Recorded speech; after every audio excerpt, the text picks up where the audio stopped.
है कि हम लोग अब फिर से साथ रहने लगे। क्या? सूरज कहाँ से निकला है ये तो बताइए। क्यों क्यों क्यों क्यों? क्योंकि खा खा के जब तलक ना हम हो जाएं बेहोशा, तुमको तो बनाना है बस वो डोसा ही डोसा।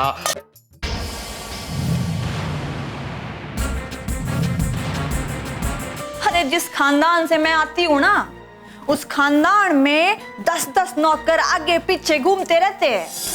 ये तो बहुत अच्छी बात है बहू, इतने हमारी बात समझ में आ गई, तू तरोताजा हो गई है।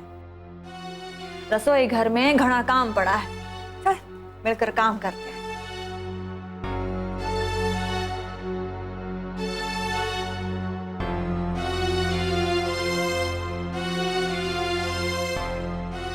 माँ ठीक ही तो कह रही है,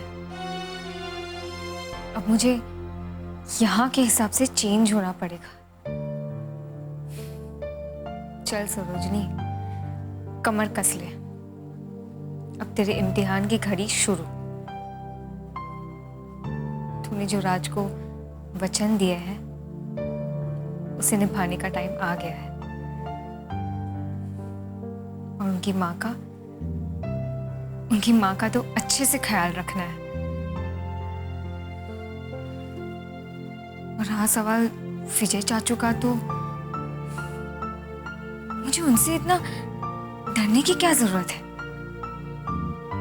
राज है, पापा है, और अगर पापा है तो फिर मुझे किसी से डरने की कोई जरूरत नहीं है।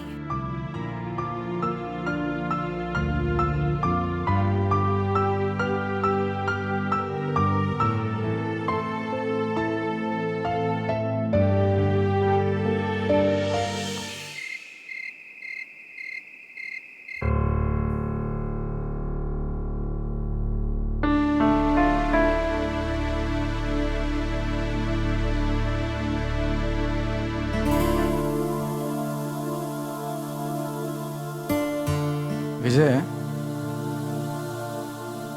इतनी रात हो गई, तू सोया नहीं? कोई टेंशन है क्या? अरे भाई साहब, मुझे की टेंशन होगी, और वैसे भी मैं टेंशन लेता नहीं हूँ, देता हूँ। जानता हूँ, अच्छी तरह जानता हूँ। तूने जानबूझ के कहा था ना मुझे कि वो बीमे वाले कांड में तेरा हाथ है। बता, जानबूझकर कहा था ना? भाई साहब, पान खाओ आप, भाभी ने बनाए। अरे ले लो ले लो। मैं इतने महत्वपूर्ण मुद्दे पे तेरे से बात कर रहा हूं, तुझे पान की पड़ी है?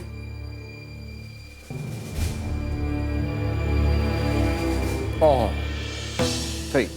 अब भाई साहब, अब आपका जो मन करे आप सोच लीजिए, मान लीजिए, मुझे कोई फर्क ना पड़ता। जानता हूं तुझे कोई फर्क ना पड़ता।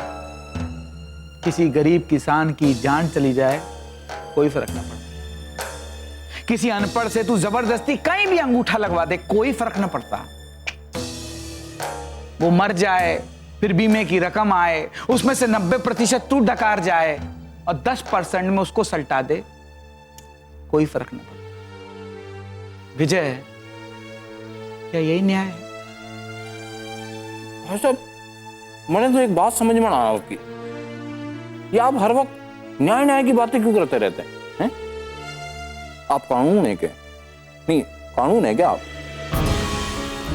मैं आपको कितनी बार बता चुका हूं, ये जो युग है ना हमारा, जिसमें हम जी रहे हैं, ये है कलयुग, झूठ का युग है ये, झूठ। यहाँ न्याय नहीं चलता, अन्याय चलता। अगर आपको आगे बढ़ना है ना, तो किसी न किसी के सर पे चढ़ के ही जाना पड़ेगा। बेकार की बातें मत कर विजय। मने देख, मैं भी तो आगे बढ़ रहा हूं, मैंने तो किसी के सर पे पांव नहीं रखा। अरे सतयुग हो या कलयुग, जीवन मूल्य ना बदलते। जीवन मूल्य? भाई साहब, यहाँ लोगों के जीवन का कोई मूल्य नहीं है, आप जीवन में मूल्य ढूंढ रहे हैं। बताइए क्या बात? विजय, मुझे तो समझ में नहीं आता तू ये क्यों कर रहा है? तेरे पास किस चीज की कमी है? पैसा तेरे पास है, जमीन जायदाद तेरे पास है, काम धंधा तेरा अच्छा चल रहा है, फिर गरीबों की हाय लेना, मुझे ना लगती ये हाय वाय, और मैं इन सब बातों को विश्वास नहीं करता ना।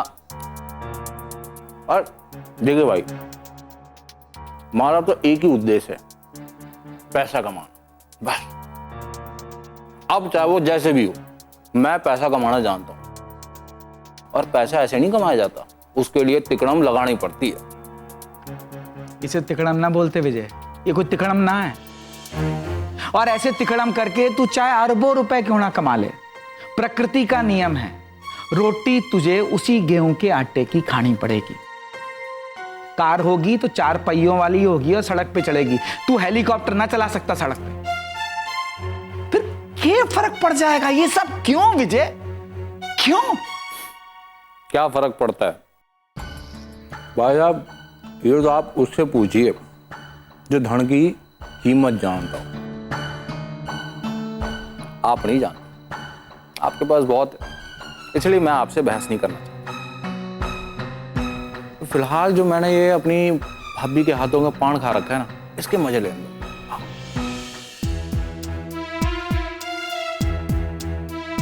पर मजा आया नहीं। वो क्या है ना, आपने पान खाना छोड़ दिया तो भाभी ने पान बनाना भी छोड़ दिया। चूना थोड़ा ज्यादा कर दिया भाभी ने। हाँ, आदत नहीं है ना अब, इसलिए।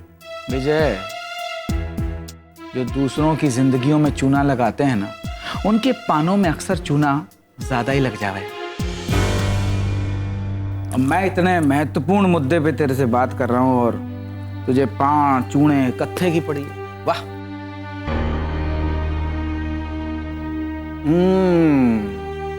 भाई साहब, ये मजेदार है, टॉप का एकदम। मजा आ गया खा के। इसमें चूना भी सही है और कत्था भी सही है। भाभी बूढ़ी नहीं है। हाँ, अरे आप भी खाना है? भाभी ने बनाया अपने हाथ, लीजिए भी बने। ये चूना कत्था पान तुझे मुबारक हो, समझा? अरे अरे तबीयत हरी भरी हो जाएगी, कहाँ जा रहे हैं आप? मानते नहीं मेरी बात, आज तक नहीं मानी। खैर कोई बात नहीं।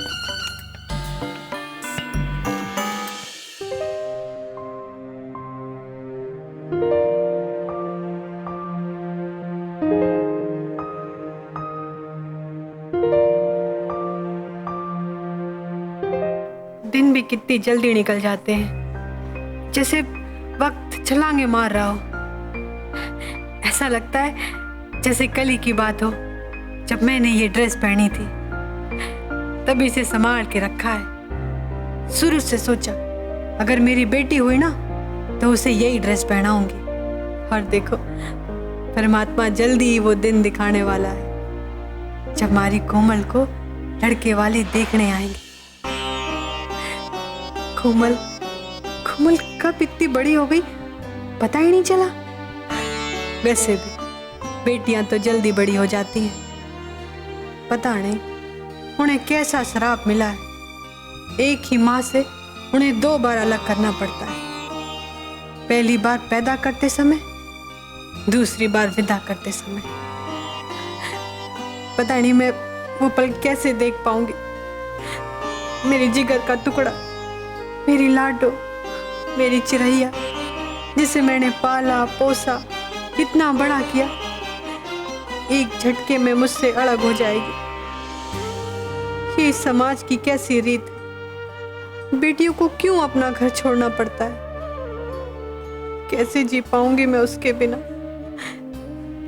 घर की रौनक है मेरी कोमल, इतनी समझदार, इतनी बहादुर, इतनी प्यारी। जिसके घर जाएगी ना, उसके तो बस भाग्य खुल जाएंगे।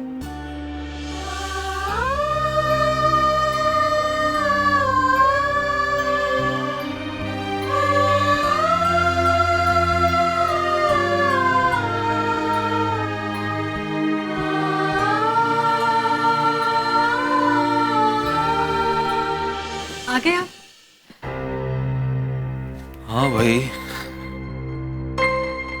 पता है, मैं अभी अभी ना कोमल के बारे में सोच रही थी। कितनी जल्दी बड़ी हो गई ना हमारी छोरी। अब उसकी शादी हो जाएगी। आप ना मुझे पहले से बता देना कि वो लड़के वाले कब आ रहे हैं। बहुत सारी तैयारियां करनी पड़ती हैं। और वैसे भी हमारी छोरी को देखने आ रहे हैं और मैं नहीं चाहती कि कोई भी कसर रह जाए। इसलिए आप मुझे पहले ही बता देना, ठीक है? और हाँ, लो ये तो सो गए। माँ माँ होती है और बाप बाप होता है। इनका क्या था, बस घर देखा, लड़का देखा और बुला लिया घर पे और हो गए टेंशन फ्री। लेकिन माँ को देखो, जब से मैंने सुना है कि इसको देखने वाले आने वाले हैं, तब से मेरी तो रातों की नींद ही उड़ गई है।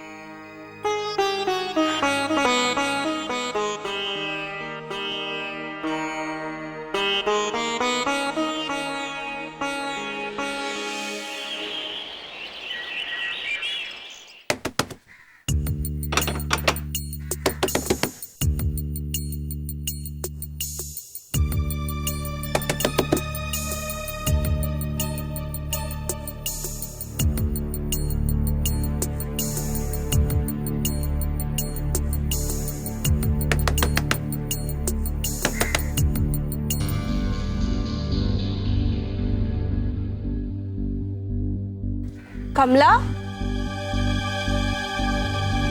इतनी सुबह सुबह क्या बात है? क्या बताऊं बहन, बताते हुए भी शर्म आ रही है। अरे इसमें शर्म की क्या बात है? तुम मेरी बहन जैसी हो और फिर मैं इस गांव की सरपंच भी तो हूँ। मेरा तो फर्ज बनता है तुम्हारी सारी परेशानियों को हल करने का।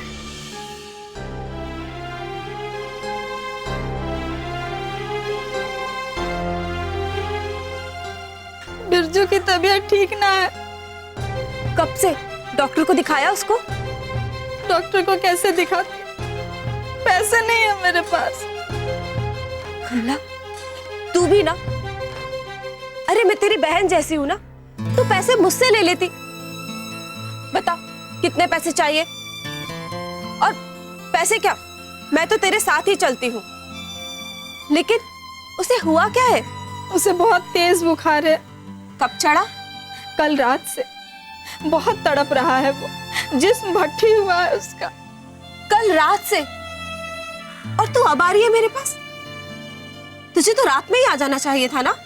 मैंने सोचा रात में कैसे आपको तकलीफ दूं। तू भी कमाल करती है कमला, ऐसी हालत में कोई दिन रात देखता है क्या?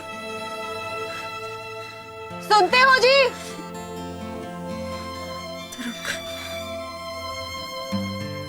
क्या हुआ नीलम? सुनो जी, बिरजू की बहुत तबीयत खराब है। मैं इसके साथ ना अस्पताल जा रही हूँ। रुको, मैं भी चलता हूँ। नहीं नहीं, मैं सब संभाल लूंगी। तो रुक, मैं अभी आती हूँ। अभी क्या हुआ बिरजू को? वो बिरजू की तबीयत रात से ही खराब है। आपने कुछ दवाई वगैरह दी? चल। सुनो, फोन पे हालचाल बताते रहना। हाँ चल।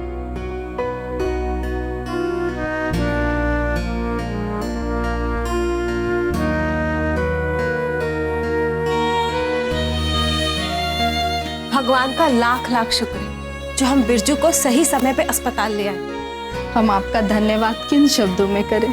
देख, अब तू मुझे बहुत गुस्सा दिला रही है। अरे तूने तो हमें पराया ही कर दिया। वो बच्चा रात भर ताप से तपता रहा और बताया तक नहीं। वो मैंने सोचा गीली पट्टी से काम चल जाएगा। रात में ताप उतर भी गया था, सुबह फिर अचानक चढ़ाया। देख, जब वक्त सही ना चल रहा हो ना, तो कोई जोखम ना उठाना चाहिए। ऐसे में तो रस्सी भी सांप बन जाती है। आप बिल्कुल ठीक कहते हो। पहले ये गए, फिर ये बीमार पड़ गया। हमारे ऊपर तो जैसे मुसीबतों का पहाड़ टूट पड़ा। दुख तो इस बात का है कि इन्होंने अपने परिवार के लिए जो कुर्बानी दी, उसका भी हमें कोई फल ना मिला। सारे पैसे वो नास पीटे ले। तभी तो कहती हूँ कमला कि पढ़ाई का महत्व होता है। अगर तेरा पति पढ़ा लिखा होता तो इस तरह बीमे के उन कागजात पे अंगूठा तो ना लगाता ना। वो पढ़ के उन कागजात को देखता। लेकिन कमला, सोच, वो इंसान अपने परिवार से कितना प्यार करता होगा। वो जानता था कि जो शराब वो पी रहा है वो जहरीली है, उसे पी पी कर वो मर जाएगा। लेकिन नहीं, उसने अपने परिवार के लिए बलिदान दिया। उसने सोचा कि वो गरीब है, उसके पास साधन नहीं है, लेकिन वो अपने बेटे को वो जिंदगी नहीं देना चाहता था। इसीलिए उसने ये बलिदान दे दिया, अपने आप को मार दिया। लेकिन वो कमीने वो सारा का सारा पैसा खा गए। लेकिन सच कहूं, तू ना बहुत भाग्यशाली है जो तुझे उसके जैसा पति मिला। भाग्यशाली हूं नहीं थी। अब तो ये सोच सोच कर डर लगता है कि ऐसी पहाड़ से जिंदगी कैसे कटेगी। बिरजू भी अभी बहुत छोटा है, इतनी महंगाई कैसे गुजारा होगा, क्या करूंगी मैं। कमला, तो इतना परेशान क्यों हो रही है? तुझे नौकरी दिलवाने की जिम्मेदारी मेरी है, और वैसे भी हम सब है ना तेरे साथ। और हाँ, मैं तुझे तेरा हक जरूर दिलवाऊंगी। बस एक बार वो गैंग मेरी पकड़ में आ जाए, फिर देखना, उन्होंने गांव के जिस आदमी का पैसा खाया है ना, सबको उनका पैसा वापस दिलवाऊंगी मैं।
यहाँ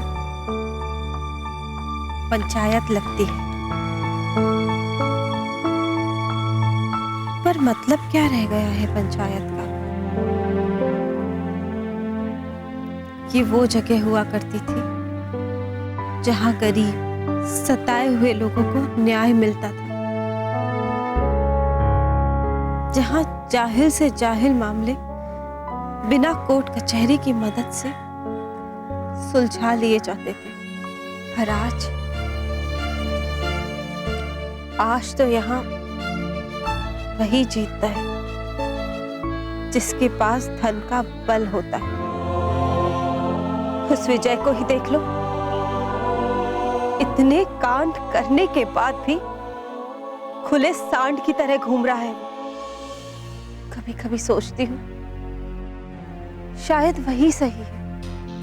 आज के समय में न्याय नाम की तो जैसे कोई चीज ही ना होती है। सब कुछ बस पैसा हो गया है, बल्कि इतना ही नहीं, पैसा ही खुदा हो गया है। तभी तो लोगों को चैन ना है, उनके पास चाहे जितना हो वो और ही चाहते हैं। कोई भी अपने हालात पे खुश ना है। जो एक कमरे के मकान में रहता है उसे दो चाहिए, और जो 2 कमरे के मकान में रह रहा है उसे 3 कमरे चाहिए। जिसके पास स्कूटर है उसे कार चाहिए। छोटी कार वाले को बड़ी कार चाहिए। और बड़ी कार वाले को हवाई जहाज। कोई खुश ना है, कोई खुश ना है, बस सब रो रहे हैं। फर्क इतना है कि कोई छोटी कार में बैठकर रो रहा है और कोई बड़ी कार में। इंसान ने अपने जीवन को कितना कठिन बना दिया है कि आज उसे छोटी से छोटी चीजें जिनमें खुशियां छुपी होती हैं, उसे तो वो नजरअंदाज ही कर दिया करता है। अब इंसान की हैसियत उसके व्यवहार, संस्कार, शिक्षा से ना होती, बल्कि इस बात से होती है कि उसके पास पैसा कितना है, धन कितना है। फिर चाहे वो धन किसी भी तरीके से कमाया क्यों ना, किसी को कुछ फर्क ना पड़ता, कुछ फर्क ना पड़ता।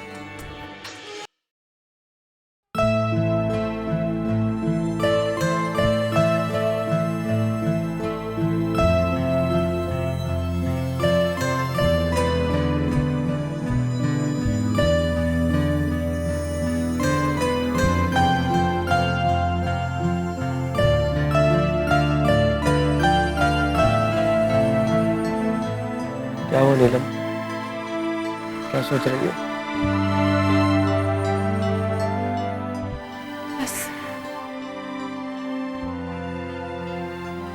बस यही सोच रही हूँ कि शायद हम सब गलत हैं और वो विजय एकदम सही। मतलब तुम्हारे मन में ये विचार आया भी कैसे? कैसे नहीं आएगा ये ख्याल मेरे मन में। हम सब अहिंसा, न्याय की बड़ी बड़ी बातें करते हैं, जबकि सत्य हमेशा हारता है।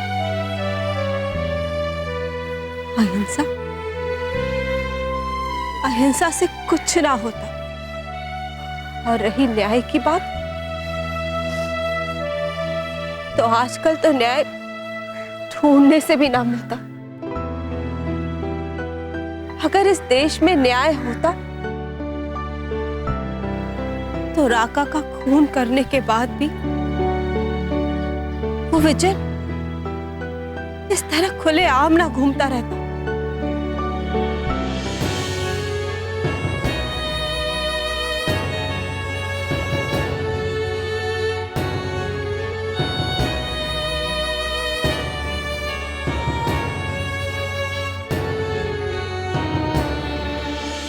देख बेटा, क्या है ना कि पढ़ के रेसिपी देखना बनाना एक बात होवे और असल में सब्जी बनाना दूसरी।